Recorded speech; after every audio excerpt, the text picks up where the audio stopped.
So, morning everybody. We're here today because we've been sent a fantastic Lechuza planter. So we've been off to the garden centre to get some compost for our bulb, and we're going to have a go at just planting up our bulb, and hopefully it will grow really well for next year. So Lechuza Cubico 22 is the particular planter that we're going to be using. We've used one of these last year in one of our videos, and you probably saw it. They're really fantastically great quality planters, and one of the best things that they do is they tell you whether or not they need to be watered. There's a sort of little gauge. Now you have to actually, with these planters, you have to build them. There is a little bit of construction involved, and I've already done that. You have to build this section here, the gauge that tells you how much water there is, but that's pretty much it. And we have some substrate to put into the bottom, so we're going to pour that into the bottom. All of it? Yep.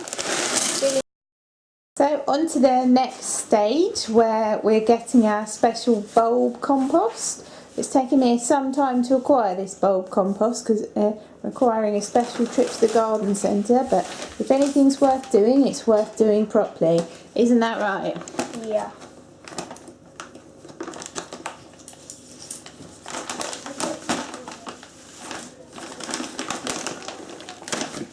So, once we've managed to break into the bulb compost, then we will put some of it into. So now we're going to put the compost into the planter. I've given the boy some special gloves here. You don't like getting your hands dirty, do you? So we always use special gloves when we're gardening. No! I love my trousers. Should we pour it in? Okay. Yeah? Shake your hands up. Look at my kitchen floor. Probably not the best plan of action.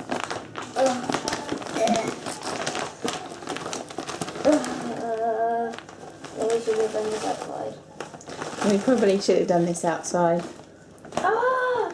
I had to change. Shake yourself outside. Oh, did you see that? Typical boy. Shake yourself outside. Ended up on the floor. Right, so we have momentarily got the dustpan and brush out because I only cleaned the floor yesterday, and we don't want the littlest to walk it everywhere, do we?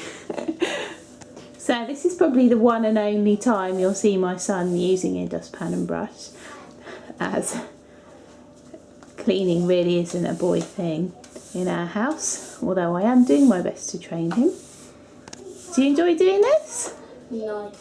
Why not? I know. It's boring. Dusting, clearing and sweeping is boring. Yeah. You've got to get back to the nitty gritty of the gardening. Top tip there, people, make sure you hold your pan from your dustpan and brush upright, or you'll end up with it all falling back out.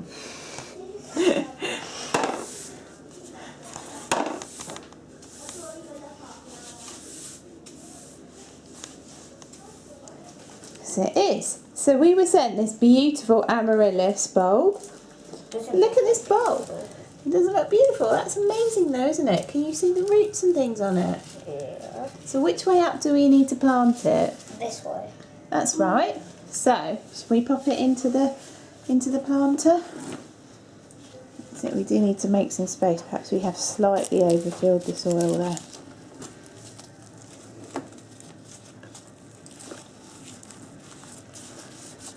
Good work.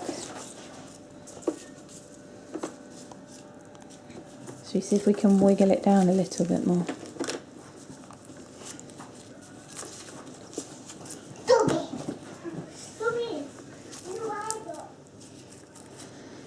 Oh no. Let's try and make it more central. And there we go. I'm not a very good gardener, but we're thinking that this is probably... Do you think this is about right? Yeah. Yeah, looks good to me. Should we put a tiny bit more soil in, do you think? No. No? No. To cover it up a tiny bit more? Do No. you think the top needs covering? Yeah. Maybe just perhaps if we just get a tiny bit more soil. You get some soil from over there, Sam? No, you do it.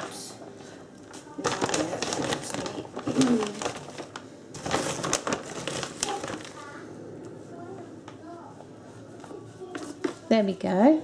Maybe crack some more. Oh dear, look at the floor again.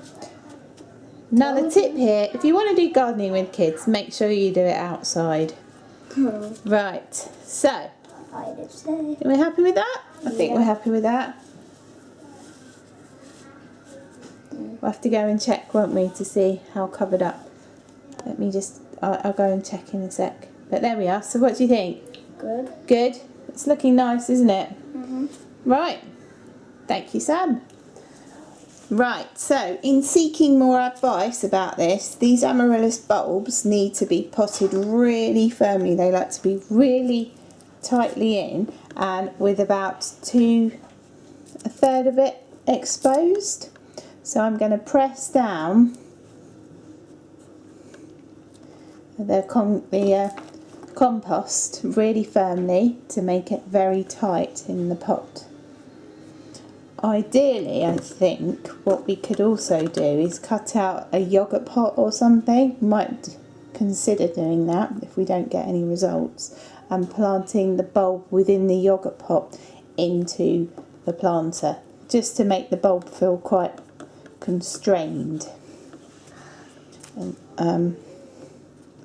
So there we go. That's how you plant an amaryllis bulb. Well, let's see what happens.